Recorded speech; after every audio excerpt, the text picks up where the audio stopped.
Selamat pagi saudara-saudara yang dikasihi Tuhan Yesus. Salam damai sejahtera. Saya bersyukur akan pertemuan hari ini melalui renungan pagi yang akan saya mulai dengan sebuah cerita tentang Petrus dan kawan-kawannya, yaitu murid-murid Tuhan Yesus yang lain. Selama 3,5 tahun mereka sudah hidup mengikuti Yesus. Tapi bagi mereka, Yesus yang sudah mati dan sudah bangkit itu hanya menampakkan diri sebentar-sebentar lalu hilang lagi. Mereka bingung, khawatir, takut tentang apa yang akan terjadi pada kehidupan mereka selanjutnya.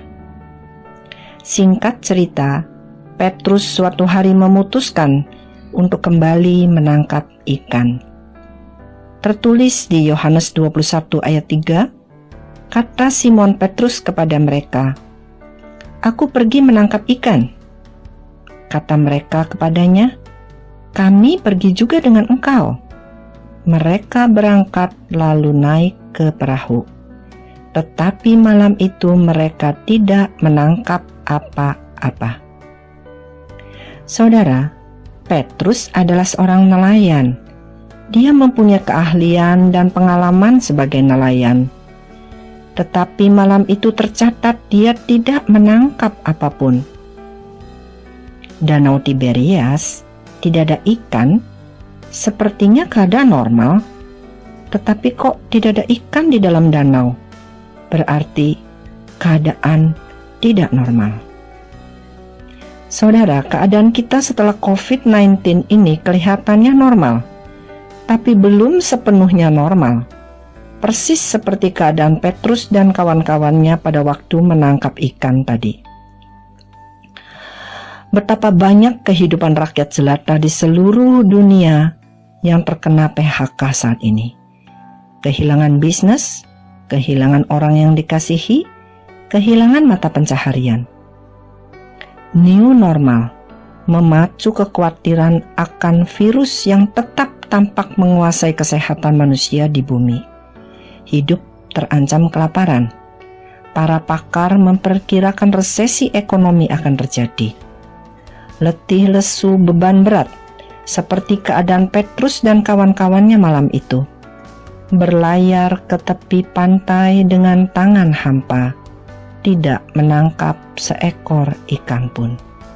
Tapi tunggu, kita tertinggal satu hal yang paling penting.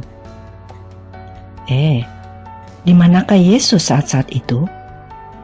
Saat-saat Petrus dan kawan-kawannya sedih, putus asa, capai, lesu, dan membayangkan kelaparan hari itu.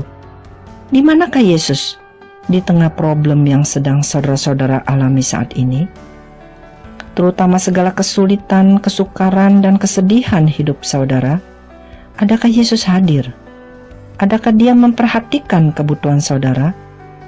Mungkin itu yang dipertanyakan oleh sebagian besar dari saudara-saudara kita di seluruh dunia saat-saat ini. Saya mengajak saudara membaca kisah ini untuk melihat di manakah Yesus pada saat Petrus melabuhkan atau menuju ke pantai dengan tangan hampa.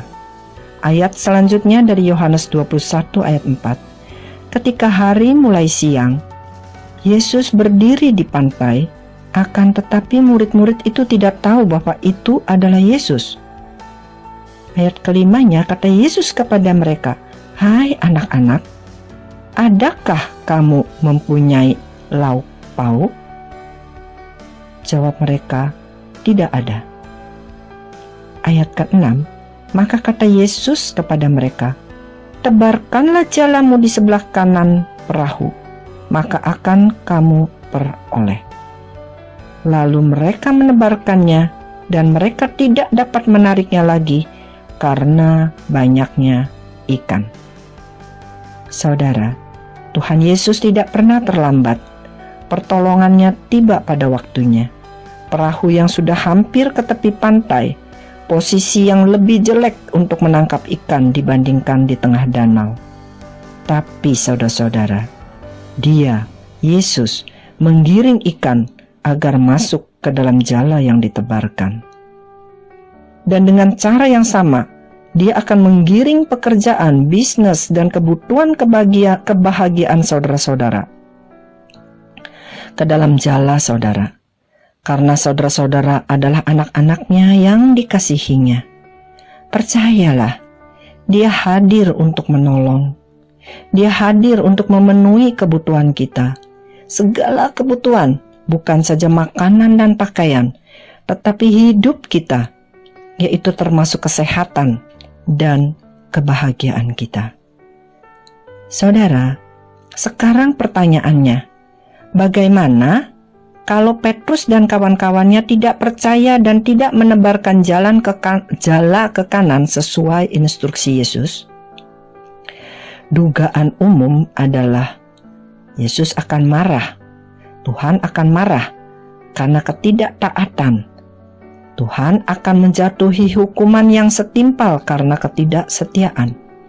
Apakah Tuhan Yesus kita demikian? Tidak loh saudara-saudara. Ikuti cerita ini sampai selesai.